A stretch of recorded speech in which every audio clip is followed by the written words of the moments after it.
Good evening, sir. Welcome to my first podcast in Yeah. Brazil. I'm so happy to have you as my guest. Okay. My name is Jennifer Blinky, and you know already I live in Brazil, so Yes. I'm so honored to meet you. Thank you. So please, can you tell us a bit about yourself? Okay. My name is Edward. I moved to Brazil about more than 10 years ago. Oh my God. When I came here, it was supposed to be a holiday, but I ended up making up my mind to stay. So when I came here, I kind of liked the country and I just stayed. But outside that, let me go back to myself. I come from a family, we're just two boys. I studied engineering.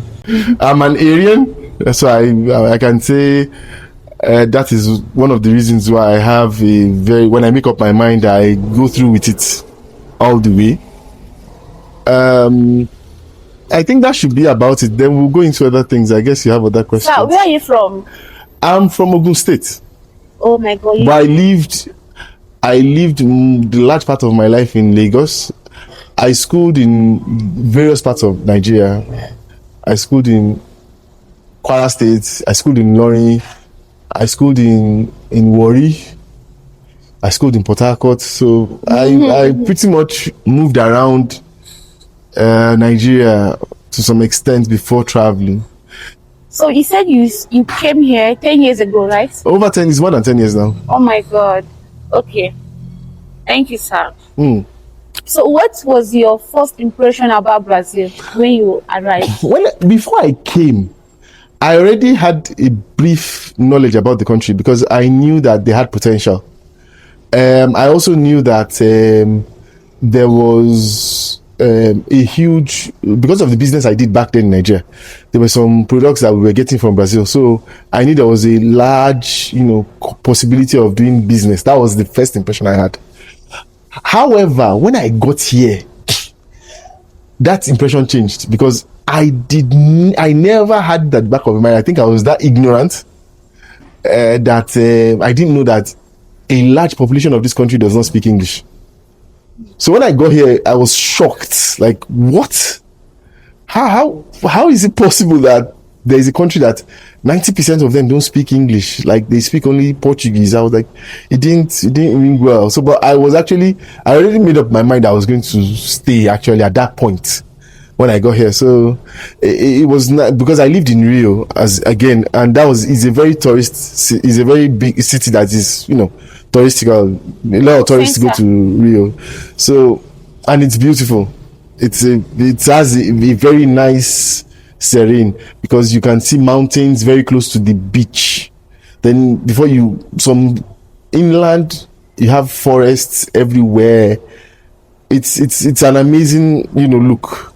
But Rio de Janeiro, let's just put it about, is not the whole of Brazil. It's just a small part of this country. So I believe that my impression when I got here was like, wow, I'm in a very beautiful place. That was the impression I had. So you said you've been living in Brazil for 10 years, more than 10 years. Yeah. Did you ever miss Nigeria? I miss Nigeria in a way. I wouldn't say I don't miss Nigeria. I miss Nigeria in the sense that, the nightlife in Nigeria cannot be compared to anywhere in the world, I believe. Food is another thing that if you're coming in from Nigeria, it will shock you because their culinary is different from ours, especially if you don't live in a black dominated community where they have similar traits to us. But if you live in if you live in a place maybe like Rio, you find it difficult in the first few months because you eat food that you have never. It is not the way we eat. Then again, the language plays a huge role because communication comes in. It becomes very scarce and difficult. So I wouldn't say I believe that was one of the few things that I miss about Nigeria, not being able to communicate initially. In the first few years, it was difficult. So then I would say I missed Nigeria in the first few years. Then after I adapted and I started, getting myself into the system, I think I started adapting better, and I'm who I am today. But Would you love to go back to Nigeria? Presently, Nigeria, no. Okay, I why? wouldn't. The only way for me to go back to Nigeria is if I have a war chest behind me, like I have a capital that I intend going into Nigeria to dominate a particular sector of that country. Okay, But understand. I wouldn't go to Nigeria because it is a dilemma for anybody, any investment planner, anybody that wants to invest. It's a dilemma because things are not stable. You have a political system that is unstable, and you just hear of stories, people losing their investments and all that. Yeah. So I wouldn't say, as of now, I don't think I would go back to Nigeria. So, how would you describe your experience in Brazil so far for the past 10 years or more? Well, my experience in Brazil has been like a roller coaster. The first few years was difficult, as I've said before. It was hard because if you can't communicate in this place, you feel as if you're in a zoo. You are the only human being and every other person around is an animal.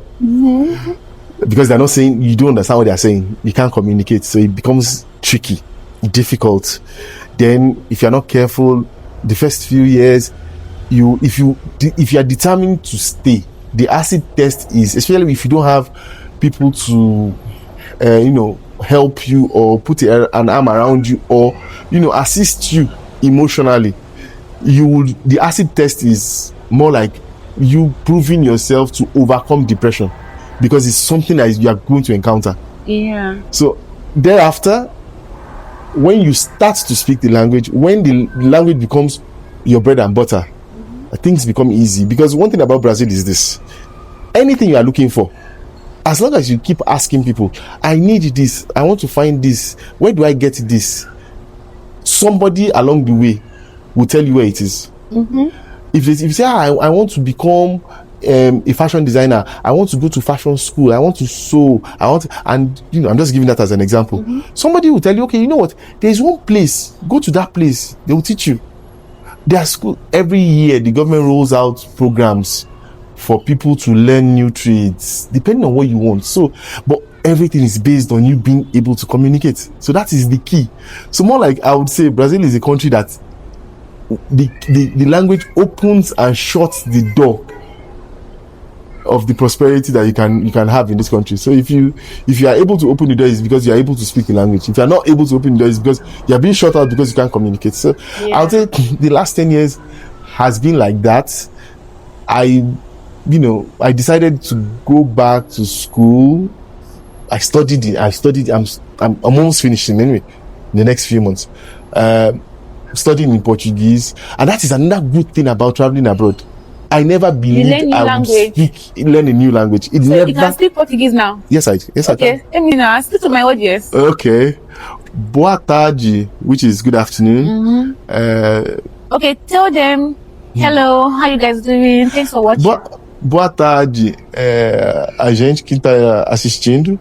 Muito obrigado por atender essa chamada do Blinking para assistir a podcast dela. Oh my God, I want to learn how to speak Portuguese like this. It's not, like I told you, it takes time. It is a process. It's something you have to get used to. It is not something that you will drop into your brain overnight. Then again, like I've told you in the past, you are going to be the one that is going to determine your learning process. It is you. Some people will tell you certain things. There are rules in Portuguese that you have to follow. There's a way they conjugate their verbs. It's a Latin-based language. So, but those ones are just the rules. But the way you are going to learn and assimilate it is another process on your own. It's you that you're going to determine that. And I don't think I've said this, I told you this before. For you to speak any language conveniently, like conversations with people, you need a minimum of 1,500 words in your head. That is 1,500 that you do not need to go and think. You don't. It comes out naturally. When you get to 1,500, you would communicate fluently in any language. This one is my own. That means I'm still far. Yeah, if you get, eventually you are maybe 200 or 300 now. Okay, sir. Thank you so much. So tell us, what do you enjoy most about living in Brazil?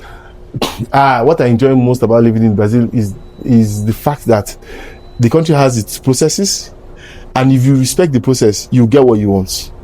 If you intend to do any business, if you intend to do any venture, if you intend to study, there is a process. Once you attend to that process, once you are attentive to it, and you do all what they tell you to do, you will get what you want. It is especially for people. No, I'm not saying there are some classes where you would need to know people. That happens everywhere in the world. But for basic things, I want to get my documents. I'm eligible for this. I want to get this. The processes are simple.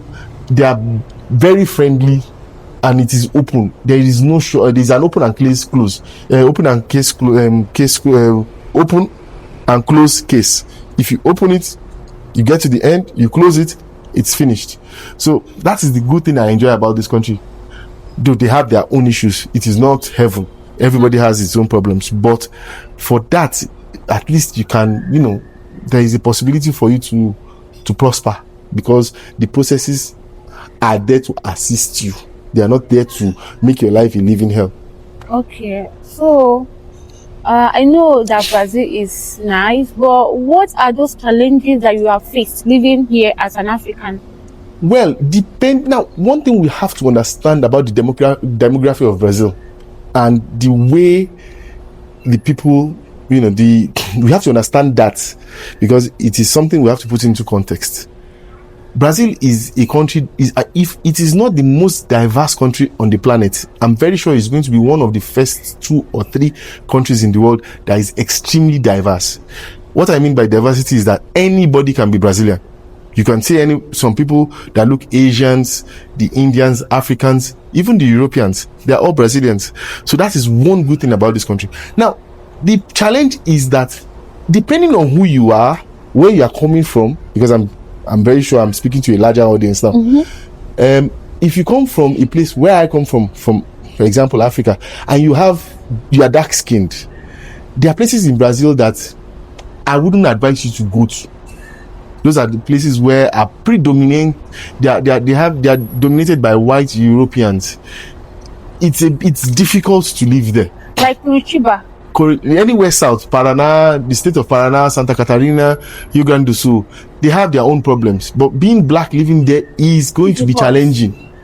Now, if you live in places where, like, my own opinion, for any foreigner that's come to Brazil, there are 3 states I would say you should put into your country. 3 or 4. Let's say Rio de Janeiro, São Paulo, Bahia, then probably Minas Gerais. Oh, I've been to Minas Gerais. Minas Gerais is very big. It's a very big state. You can, but it's one of the most, everywhere there is just highway. It's connected. It's well connected.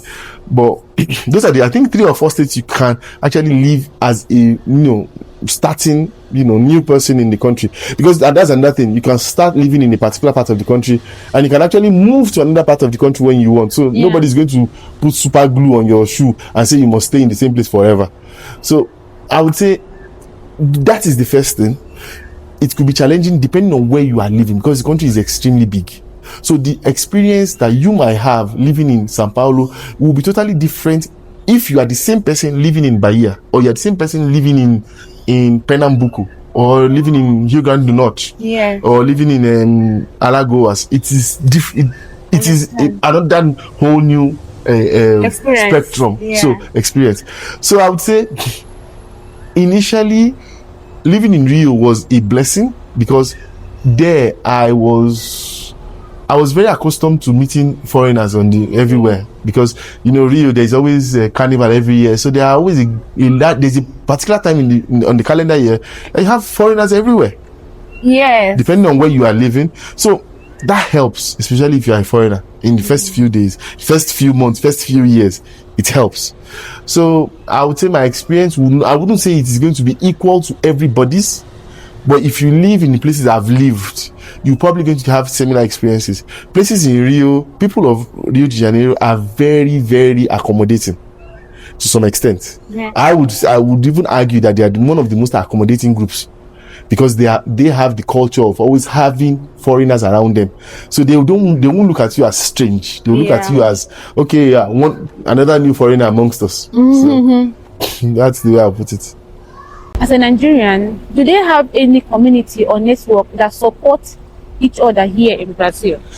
Nigerians, we are a bit difficult. That is, I will tell you that, because there are issues that we here in Sao Paulo there is a bit more organized. I'll put it that way. There are groups, but in terms of helping in the first few years when I got here, it wasn't easy, because we have to go back to how people migrated to this country. From what I understand, there were a group of people that migrated in the late 70s, early 80s. They came to study. Some of them are still around. They are professors, they are surgeons, they are cardiologists in this part of the especially here in Sao Paulo. Those ones are older people. They're in their 60s, some of them. The other group that came in the 90s, most of them were traders. They came to do business. Some of them, those ones were the ones I met when I first got here. So the thing I observed was that they wanted you to suffer what they suffered. The difficulty they had is what they wanted you to have. So, and some of them are not even educated. Some of them they've been here for donkey years, 30, 40, they can't even speak the language. They are poor, So I would say associating yourself with those kind of people could be a dilemma. I'm not saying it's impossible, but I wouldn't advise it. That is one. Because of their own experience has not been so good, so they will always want to deter you or not make you give you the impression that you can forge ahead in your life. However, there are groups. There's a Nigerian association here. There's in Zona North of Sao Paulo. They have an office, I believe. I met them once when we went to a forum where the people from the Nigerian embassy came over to Sao Paulo for a meeting, but I haven't actually participated in any of their meetings up until now.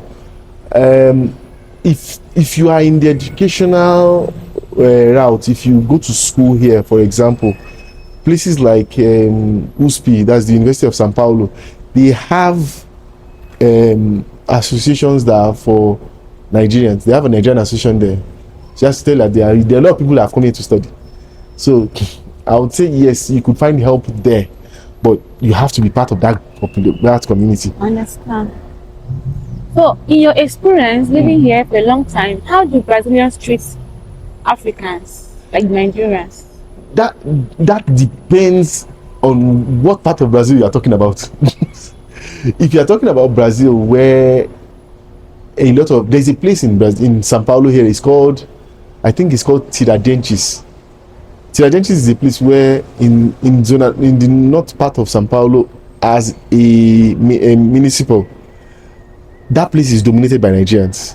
If you are going to that part of town, well, you would come across Nigerians like you, so the treatment is going to be maybe Nigerian to Nigerian, or Brazilians that are well accustomed to Nigerians. But have you ever felt any discrimination before? Yeah, I have. Okay. There's been discrimination. I've worked like at racism. Yes, pure racism. I've worked at a place where somebody looked at me and told me I didn't deserve to be there. I've worked at a place where somebody told me I don't know how to speak the language. I should go and learn more. I've had some bad experiences, but that does not define the whole country. Yeah. But there are people that in every country, in every society, there are always going to be stupid people around. So I believe that the large part of Brazilians, especially when they know you speak English, and which is one thing they want, most of them want to speak English. Most of them want to have the ability to speak English. There is a possibility, if that person is in this kind of has the desire to speak, you will probably get along easier with that kind of a person. So that means that person will probably be educated. So I would stress, I'm not condemning people that do not have a high level of education, but I would say for you as a foreigner, it would be very advisable for you to get around or mix around people that have at least a good educational background. Yeah, right. Where they can where you can actually associate, communicate, and it won't be difficult for you to get information, because to some extent, some people they are ashamed to even tell you they don't know. Oh yeah. So you get, so that is the way I see it. I've seen people, I've had a lot of experiences. They are good and bad ones. They are very good ones. There is one that I was lost, and the person actually, found me. I was lost. I lost my way that day, and he took me, put me in his car and drove me to my house. He said, "Give me the address," and he took me to my house. So I've met a lot of people. You've met everything. There is all kinds of people in this country. Yeah, right. This place is it's like a freedom park. Yeah, exactly. So, talking about work, what do you do for work? At the moment, I've worked in various places, but at the moment I work as an administrative analyst. Administrative analyst. Yeah. In Brazil, as an African. Oh my God, this house of trophies. Yeah, I would say I'm lucky. I would say I'm lucky in the sense that most of the time I have always had the opportunity to, my CV found a way to the desk of somebody, and they called me. Most of the time is because I'm bilingual. I can speak English and Portuguese, and that's one thing that most people do not realize. The day you speak Portuguese and English, and you speak Portuguese well, and you speak English to well, most of the time for an employer, you are better than a Brazilian. I need to go and learn Portuguese now. I mean, people need to know that it's not only cleaners, construction workers that we have here. No. Africans can also do professional jobs. No. There are a lot of IT boys here too. There are a lot of boys that do IT in this country. Those ones are even more dispersed. You can find them in anywhere in the country. Even in the south, that I said that you might not, because they work online most of the time, so they probably have zero contact with certain people. Their contact with certain people is reduced, so they will probably be able to sleep fine where they are. But if you are a person that needs to communicate more, you need, for you to be able to make money, you need to get a job, those kind of things. Well, it could be tricky. So I would say, for me, it's not as if it's difficult. It just depends on your intention. Then there are qualifications you need to get. You need to study. I have like a few. I did some few exams in the past. What, in Brazil? Yeah. Okay. There are some certifications for you to. I work in a bank actually, but for you to get certain jobs, you probably have to do some certain certifications.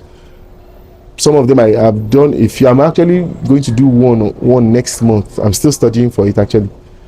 So it's possible. It's not. But do you think that Africans have opportunities of job here in Brazil? Now, like I said, Africans, we cannot generalize, because if you're saying Africans, if you look at the Angolans, people that come from Angola, Mozambique, let me see, Guinea-Bissau. Let's talk about Nigerians. Now, if you go, I'm trying to because you're Nigerian. Let's talk about Nigerians. What I'm saying is that, if you're trying to differentiate Africans, because there are some Africans that speak Portuguese. Yeah. For them, they already have an easy route. Easy access. Yeah. You get. Their educational system is very similar to Brazil, so it's like they're just crossing the river. Yes. But for a Nigerian, it's a different ball game, because the problem what you're going to face here the most, that is going to be your deterring factor, is the question of communication, and being able to use the language. That is the real thing. Any other thing is secondary, because even if you are a doctor in Nigeria, you are a scientist in Nigeria, for you to function in this system, you have to speak Portuguese. So in few cases, maybe you are going to work in a place where most of them speak English, or it is a high-end industry where they are actually, most of the people that work there are also expatriates, that they are bringing them from other countries to do that job.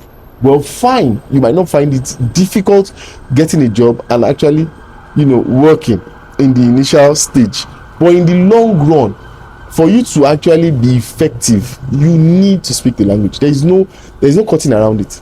You have to do it. It's the bullseye. You have to hit it. So I want to ask you something personal. I want to know if you are married or you're still single. I'm married. You're married. I have 2 kids. Did you marry a Nigerian? No. You married a Brazilian? Yes. I met my wife some 5 years ago. 6 years ago, 5 years, yeah, before COVID, I guess. So I have 2 kids. I have a daughter and I have a son. How is your experience getting married to a Brazilian? Now, that is tricky, very tough, because there is a serious cultural difference. Oh my God. Now, because of religion and I would say social awareness, there are some Brazilians that are not, they are very blindfolded. Yeah. There are some that have religions that are close to what we have, especially if you are Yoruba. There are some of them that know some of our own deities. They know who Shogo is, they know who Oshun is, they know who Ogun is, they know all these deities. Those kind of people are a bit, easy. They understand you. I have come to understand that they are more adaptive, they are more receptive to, they see you as part of them. I don't know why, but that's what I have understood. Now, if you now go to the evangelical side, those ones are a bit more difficult to deal with, because everything has to do with the way they see things, and it must be their own. They are not as receptive as the other group I have met. This is based on my own experience. Yeah. Now, I could be wrong. Some people, I'm very sure some people have had other experiences that are different to mine, but that is the way I see it. And when the only thing I just say is I know is that as a man, women are almost the same thing everywhere in the world. I would believe so. However, what differentiates one woman from the other, even when you have these cultural differences, is she respecting you as a man, as who you are, and understanding that you are the head of the family. Once you have that, any other thing, it will smoothen along the way. But most people here, then is another crisis of feminism in this country, where there are a lot of people that believe that women that believe that they don't need a man, all those things that that makes life difficult. On the other hand, Brazilians have women, if you find the right one, I don't know, like you said, how did I get here? I didn't get here by mistake. Some people are, somebody was behind me, somebody gave me the push, the drive, the belief. I remember when I wanted to go back to school, I was supposed to do that, because if you're going to go to school here, you are going to do a written exam, where there are multiple choice questions and you're going to write an essay. Imagine this. I had to do a test, it's about 60 questions, and do an essay. My wife said, you can do it. I said, I've not studied anything in years. How do you expect me to just go and do an exam blind? He said, go and do it. If you don't do it, if you don't pass, it's an experience. But I'm very sure you're going to pass. I did the exam and I was number 4 on the list. Wow. So that is to tell you, she recognized what? My potential. I didn't even know I had that in me. But she saw it and she was like, no, don't worry, I'll push you. No, go and do it. So that is the way it is. I've also been with another person that told me I was never good enough. So you see the difference. Understand now. So that is the thing. But this, I wouldn't say is particular to Brazilians. I would say it's in women in general. There are some women that will give you that push, help you, that would, tell you, stimulate you. And there are some that will tell you you're not good enough. So it's neither here or there. I have just 2 more questions for you. Go ahead. So there is this thing about Africans living in Brazil that once they get their Brazilian passport, that reminds me, I'm sure you're not a Brazilian, right? Yes, I am.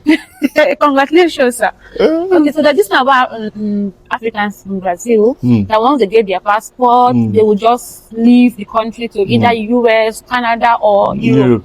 Do you still share the same belief with them, or I don't. Let me put it like I said. I think I've told you this before. In anything you do in life, you have to be intentional. Now, when I got here, even when after I became Brazilian, I already had 2 kids. So would I now drop my family and move to Europe to an uncertainty? Yeah. Because one of the things you have to know is that even if you are a Brazilian, if you move to another country, especially outside South America, you would have to deal with the immigration issues. Yeah. You don't have an easy pass in immigration just because you're Brazilian.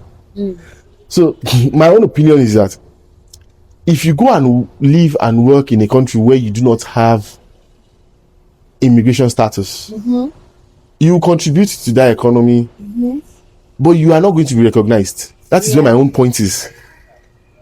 And if you are not recognized, means that you are not going to be having, you are not part of the country, you don't have an expectation, even when you grow old, for a pension scheme. So what it means is that you are burning your candle at both ends. You are using yourself up. You are using yourself up to develop a particular society. Yeah, right. And at the end of the day, you're not going to get anything. So why leave a place where, if you are working here, you have guaranteed pension, you have healthcare system that will take care of you, you have this, you have, I'm not saying it is a lot, but at least it's going to get you above bare minimum. You're not going to sleep on the road. Yeah. So you now leave this place and now go to a place where uncertainty, and you're going to start afresh. Start struggling. And you're not going to start struggling to get recognition, to get papers. My own opinion is a waste of time. Because if I put in my energy that I'm going to use there, because money does not grow on the floor. You are not going to pluck it on trees. So if I use my energy here, I believe I'm better off. I believe my intentions would serve me better here. And the fact that this country is 9 times the size of Nigeria. I found out that data recently. It gives me the possibility that I can move to any part of the country and do whatever I want. Instead of going to another country where I will be restricted, and imagine the people that are living in the US today, that they have the police. You cannot go out at a particular time. If the ICE agent meets you on the road, it's ridiculous. So I don't share that goal to leave, pack my things and leave, especially when I have a family here, constructed family, to go and stay in a place where I wouldn't be happy. So it makes no sense to me. So finally, what advice do you have for, because you're Nigerian, what advice do you have for Nigerians who want to migrate to Brazil? Well, one thing I want them to know is this: if you are coming to Brazil, whatever your situation, number one, because of the difficulty in the language, and depending on who you are, what you intend to do, what are your intentions, that is the most important thing. You have to be intentional about what you want to come and do. If you want to come and here, you are determined to come here to stay, come already with a certain kind of skill. Okay, I'm an IT developer. Come. I am a plumber. Fine. I am an artisan. Fine. I am a mechanic. No problem. Come with a particular kind of skill. That's what I mean. Once you get here, have it at the back of your mind that the first 6 months of your life is going to be tough and difficult because of the communication barrier you're going to meet. And you have to be prepared to learn a new language. That is true. The third thing is this: this country is going to school you and teach you what is patience. But then if you like all that gra we do in Nigeria, if you reach here, they go teach you patience. You will leave that gra at Nigeria. Just leave it. That your gra. Leave it at the airport when you are entering. Tell the gra that you don't want. You are going to become a new person. So I would say, if you want to come, but come, you don't come like me. That was ill-advised. I didn't have the information. I only got here and got to know. Come with the intention, knowing that you have to learn a new language, knowing it's going to be tough, but come with a skill. Don't come empty-handed. Because if you come empty-handed, it's going to be difficult, especially because there's nobody that is going to... You would find help one way or the other at one stage. So one Brazilian is going to look at your face. But for you not to become, for the whole experience not to be so, tormenting, let me use that word. I would prefer, if you're going to come with a skill, come with an open mind. Leave all your religious bigotry in Nigeria. It doesn't function. You are a Christian, fine, but let it be a Christian in your own faith, in your own heart. Don't come here and start to try and expose yourself. It makes no sense. People are not going to. Some people are not even going to look at you. So those are my advices from my own point of view. So that's it. Okay. Thank you very much, sir. I really appreciate you and No your problem. time. Thank you. God bless you. Bye bye.